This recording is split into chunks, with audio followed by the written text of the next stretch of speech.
Beep, beep. Hi everyone, I'm Miriam. We're going to do the memory verse that we learnt last week. Now let's see if we can all do it together with the words and the actions. And remember, this is from the Bible, from Matthew chapter 7, verses 24 to 27. Alright, here we go.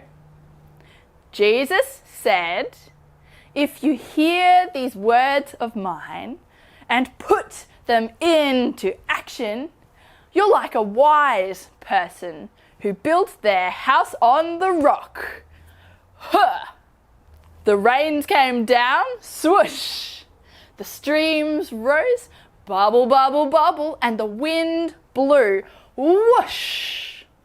But it didn't fall, no, because it was built on the rock.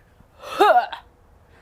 But if you hear these words of mine and don't put them into action, you're like a foolish person who built their house on the sand. Ew! The rain came down, swoosh!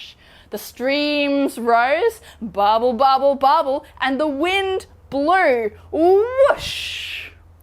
And it went crash! Because it was built on the sand. Ew! Oh, well, great job. Now, remember, this verse is from the Bible. It's from Matthew chapter 7, verses 24 to 27. And Jesus is telling us that we have to listen to what he says and we have to do what he says. I'll see you all next week. Bye!